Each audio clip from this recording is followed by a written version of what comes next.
Okay, class. So in the first part of this homework, we're going to add objects inside of our good dog class. So then whenever we create a new good dog object, that good dog will have variables. That good dog will have behaviors, the functions that we defined inside last time, and it will also have objects. Now those objects inside of objects can have their own variables, behaviors, and other objects inside them. We're going to create a bark and we're going to create an ear inside of our good dog. And later in the next Ruby exercise, we're going to make that bark observable, which means other dogs can hear it. And we're going to make the ear a listener, so the ear is going to listen for barking. And this will help us get to that behavior where objects can respond to barking going on. So the good dogs can bark if they hear other dogs barking. So we start out with something we had before. This is a minimal base class or a minimal kind of good dog class. It has name, it has a bark, so each dog can say arf or woof or whatever, and it has a number of treats they can balance on their nose. So what happens is inside, whenever we do gooddog.new, this function is called, and it takes the name and it assigns it internally to a name value. It takes my bark, it assigns it internally to a my bark value, and it takes a number of treats and it assigns it to an internal value. Now notice something I hadn't mentioned before, but these don't have to be named the same. So during the initialize, if you wanted to say my sound instead of my bark, that would be perfectly fine. But I'm just gonna use my bark because we do it. All right, this def get name is the same thing we talked about before.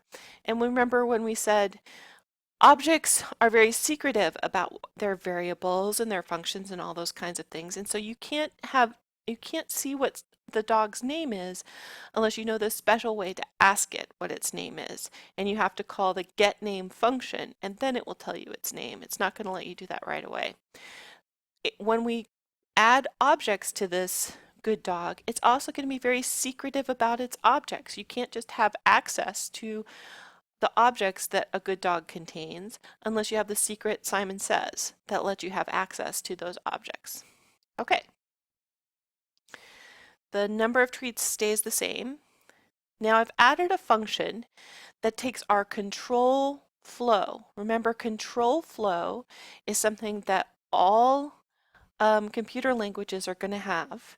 And control flow are things like loops, while, if then else, repeat until. All those type of things are control flow.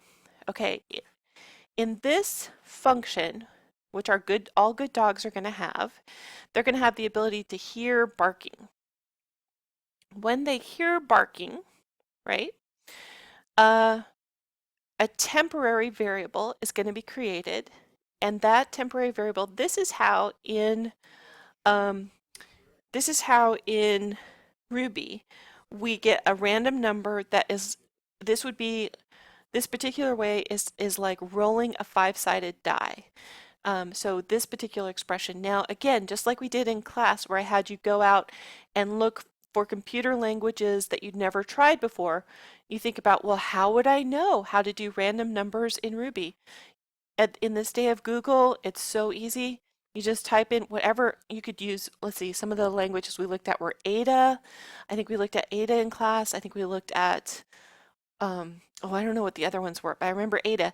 So you would just type in random numbers in Ada, random numbers in Ruby, and you would find how to do that. But not all, most computer programming languages have some sort of random functions in them. How those random functions work is a very interesting, definitely sidetrack thing, but there's a good number file on it. Maybe I'll put a link to that. Okay, right now I'm going to print the result of that so we can see how it's making its decision. So the result of that roll of the dice, the five-sided roll of the dice, is going to show. And then if that roll of the dice is less than 1, this puppy is going to bark. Else, the puppy is going to say nah. Now, it's not going to be less than 1, so the puppy should say nah. So the puppy doesn't hear barking when we call this function. The def speak is going to stay the same as we had before. So I'm going to create 2 dogs. Sparky equals gooddog.new. His name is Sparky. His bark is woof, and he can balance 12 treats on his nose. And I have created a Fred. Now the first I'm going to I'm going to output the result of Sparky dot hear barking. So I'm calling this function, and we're going to see the output. All right, so let's IDE 1.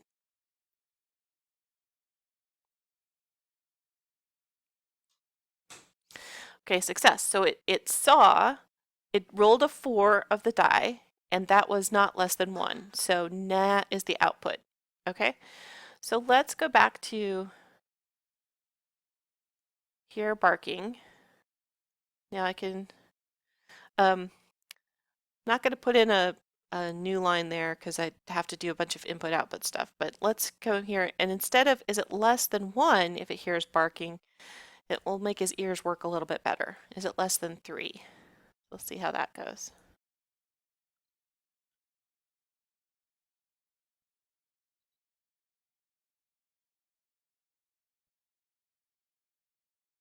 Oh, it was less than 3 and he heard it, so he said woof. Okay, now let's go back and let's change this to Fred and see how that would work.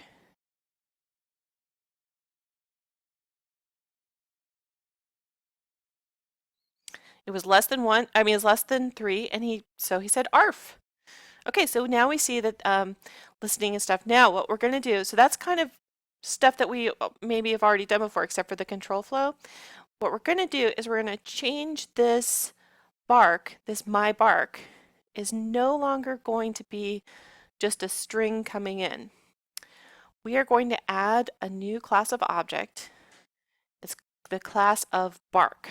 And a bark has a sound. When we call bark.new, it's going to take the mybark input and it's going to turn it into sound. And when we get the bark now, it's going to produce its sound. Okay, so how do I change this mybark into a instead of just being a string object, this mybark is now, instead of just being a string, right, that comes in and just has text in there, this is going to be a whole object that can have its own functions. What I'm going to do is do bark, that's our class definition, new, mybark. Okay.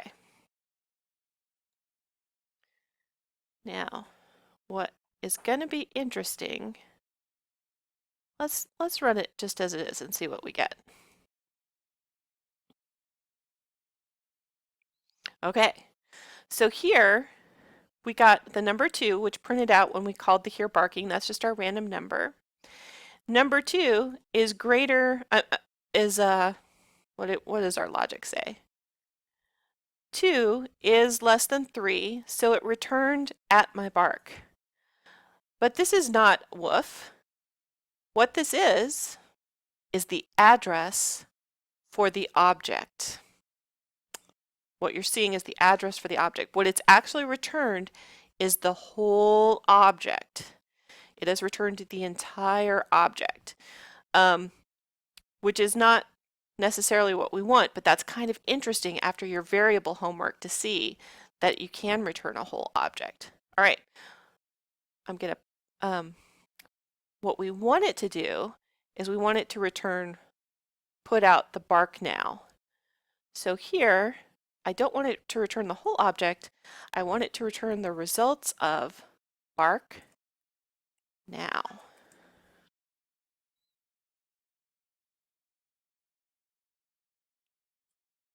Arf! It worked. Okay, so stop right now and update your code so that it does this. And in the next very small video, I will talk about adding an ear. Okay, thanks. And once you've done this and it's working in your own code, that it really is all you have to do for the assignment. All right.